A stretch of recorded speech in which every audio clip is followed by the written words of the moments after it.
Hi guys, it's Ciel Mariano and welcome back to my vlog. So for today's video guys, meron na naman tayong panibagong loan applications na i-review dito sa ating channel.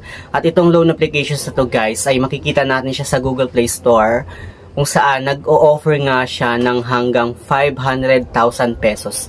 Ganun kalaki guys. And take note guys, no, qualified nga ako doon sa kanilang loan offer sa akin na 200,000 pesos. And hindi ko nga sure guys, no, hindi ko alam or pinag-iisipan ko muna kung i-grab ko nga ba itong loan offer na to sa akin, since ngayon is kailangan ko talaga ng pangpuhunan para sa business ko. Kaya naman kung interesado ka about sa topic natin ngayon, please keep on watching. Okay, let's go.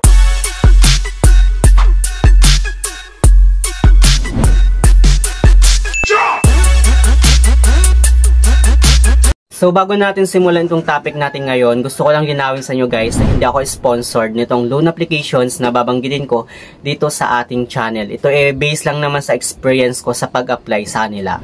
And by the way guys, no, meron nga pala akong nilagay ng mga link ng mga loan applications dyan sa may description box or sa may comment section, kung saan nag-offer nga sila ng 0% interest sa kanilang first na loan. Pero bago nyo guys i-grab yung kanilang offer, make it sure na basahin nyo muna yung kanilang loan terms, agreements, pati na rin yung kanilang loan details bago nyo i-confirm yung loan nyo sa kanila. So back to our topic guys, no, itong loan applications na babanggitin ko nga dito sa ating topic ngayon ay itong si Tini, kung saan nag-offer nga daw siya ng 500,000 pesos at qualified nga ako doon sa kanilang loan offer na 200,000 pesos. Wow. Based ito guys doon sa kanilang loan details nung nag-apply nga ako dito sa kanilang applications. So nung dinownload ko nga itong si Tini guys, no, inopen ko yung kanilang applications, napunta na agad ako dito sa kanilang cellphone number, kung saan kailangan natin mag-provide ng ating cellphone number. Then kailangan din nating ilagay dito guys yung code na ma-receive natin doon sa number na nilagay natin dito sa kanilang applications. So after nga natin guys no maglagay ng cellphone number, mapupunta na tayo dito sa kanilang dashboard, kung saan makikita nga natin guys yung max loan amount na 500,000 yung pwede nating mahiram sa kanilang applications. And alam nyo ba guys, may napapansin ba kayo sa kanyang dashboard na itong dashboard ni Tini ay halos kamukhang-kamukha ng dashboard nitong si Mr. Cash. Ayan, halos same na same sila guys ng dashboard. I think hindi naman siguro sila kapareho kasi iba naman yung pangalan ng kanilang application. So mukhang ginaya din siguro nitong si Tini, si Mr. Cash.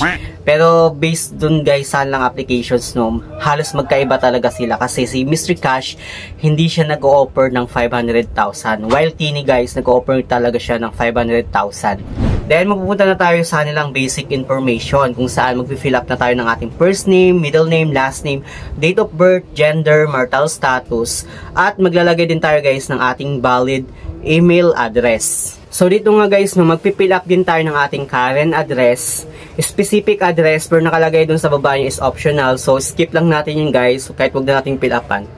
Then current address type, so ilalagay natin yun guys. Then after yun guys, magtatanong pa itong si Tini kung what is your minimum monthly earnings, so ilalagay na natin yung minimum monthly earning natin. Then what is the name of the company you work for, per optional lang siya guys, so skip na lang natin or wag na lang natin lagyan. Contact number of your company, optional lang din yung guys, so wag na natin lagyan. When is your pay date monthly, so ilalagay natin yung guys para makapag-proceed na tayo sa kanilang susunod na step. At after ng susunod ng step guys, no, mapupunta na tayo dito sa ating sa kanilang ID na hinihingi, kung saan kailangan na natin mag-provide ng ating one valid ID na hinihingi nitong loan applications na to. At yung valid ID guys na hiningi niya is driver's license, national ID, passport, improved postal ID, PRC ID, SSS, TIN, tsaka UMID. So yun yung mga valid ID na hinihingi nitong si Tini. Then ilalagay lang natin yung ating ID number dito sa kanyang baba. And then sa next steps guys, no, after natin malagay yung ating valid ID, mapupunta na tayo dito sa kanilang contact reference, kung saan maglalagay nga tayo ng at least 2 contact reference dito sa nilang loan applications. At least okay na yun guys, kasi 2 contacts lang yung hinihingi niya, unlike sa iba guys na humihingi talaga sila ng 5 or mas higit pa. So after nga natin guys no na maglagay ng ating at least 2 contact reference ng basic information, napunta na tayo dito sa nang choose your desired loan amount. So bahala kang mamili guys no kung magkano yung loan amount na hihiramin mo dito sa kanilang applications. It's either 500,000 or nakadepende guys no sa choices nyo. So dito guys no, meron din silang in-offer na 12 months hanggang 36 months. At dito nga guys no, trinay ko nga yung 200,000. Then napunta na ako dito guys no sa kanilang, napunta ako dito guys sa kanilang payment method kung saan kailangan nga nating maglagay ng ating disbursement channel or payout channel like e-wallet or wireless e-wallet or bank account. So nakadepende sa inyo guys no kung saan nyo mas prefer na ma-receive yung amount na hihiramin mo sa kanilang applications. And dito nga guys no, 200,000 nga yung loan amount na trinay ko. Then yung loan months niya is 12 months. Then sa baba niya makikita natin na maglalagay tayo ng ating email address, then yung GCash number natin. Then after nun guys, save and continue. Then mapupunta na tayo dito sa review your loan information. So andito na nga guys no yung kanyang loan details. So, yung loan amount na hiramin ko nga is 200,000. Yung loan term niya is 12 months. Yung total interest niya is 10,000 pesos. Yung monthly interest rate niya is 0.42%. Then, yun, yung nandito din guys yung loan start dates which is March 10, 2024. Yung loan end dates is March 10, 2025. So, yun so parang 12 months talaga siya guys. Then, yung first repayment date niya guys is April 10, 2024. So, yung repayment date niya is 10. Monthly repayable amount niya is 17,500. So, every month, guys, na babayaran natin dito sa kay Tini is 17,500.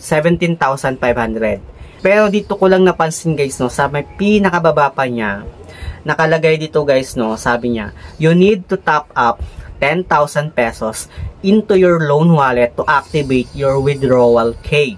After obtaining the key, you can withdraw the loan in your loan wallet. So, dito guys, no, yung pagkakasabi niya dito guys, na bago natin mag-grab or makuha yung loan amount na in-offer nitong loan applications na to, kailangan muna nating mag-top up ng 10,000 pesos sa loan wallet natin dito kay Tini. Bago natin mabuksan yung key nga, kung saan pwede na natin ma-withdraw yung 200,000 na in-offer nitong loan applications na to. Doon pa lang talaga guys, sobrang nag-isip na ako. Sabi ko, bakit kailangan na mag-top up ng 10,000 pesos kung kailangan ko nga ng pera, diba? So, based on my personal review guys, no, ito yung mga napansin ko kay Tini. Sobrang bilis ng kanyang approval rate. Wala nang approve ka na agad. Hindi mo na kailangang picturean yung ID mo, approve ka na agad. Then, sobrang laki agad ng offer nila sa iyo, no? Like sa akin kasi 200,000. Tapos, wala pang password itong si Tini kung saan hindi natin sure kung safe ba talaga itong apps na to. Then, yun yung mga napansin ko dito nga kay Tini, guys. Plus, isa pa sa mga pinakatalaga na napansin ko na bago nga daw natin mag-grab or makuha yung in-offer nilang loan amount sa atin, kailangan muna nating mag-top up. Like yung sa akin 200,000, kailangan ko muna mag-top up ng 10,000 bago ko makuha yung loan offer nila. Which is, walang ganun talaga guys. Walang ganung applications. Even sa mga bangko, walang ganun na bago ka makautang sa kanila, kailangan mo munang magbigay ng 10,000. So, yun yung mga isa sa mga napansin ko nga dito kay Tini. Kaya pag-isipan nyo munang mabuti kung mag-a-apply ba kayo dito sa loan applications na to. Kasi wala talagang loan applications na ikaw mismo yung unang maglalabas ng pera para sa kanila. So, for me guys, no, Tini is not recommended. So, please huwag kayong umutang dito. Ayaw yung mabounce sa utang. Charot. So, ayun nga guys, no, nakadepende pa din naman sa inyo kung gagrab nyo yung ganitong klaseng offer ni Tini. But for me guys, talagang hindi siya okay. Kasi nga, yun nga, kailangan natin maglabas ng pera bago tayo makautang sa kanila. So yun lang naman guys, yung advice ko. Nakadepende pa din yan sa inyo. So yun lang naman guys, yung ating topic ngayon. Sa mga hindi pa nakakapag-subscribe sa aking YouTube channel, please don't forget to like, share, and subscribe. Click the notification bell para updated ka lagi sa aking mga susunod na video. Thank you guys, thank you for watching, and see you on my next video.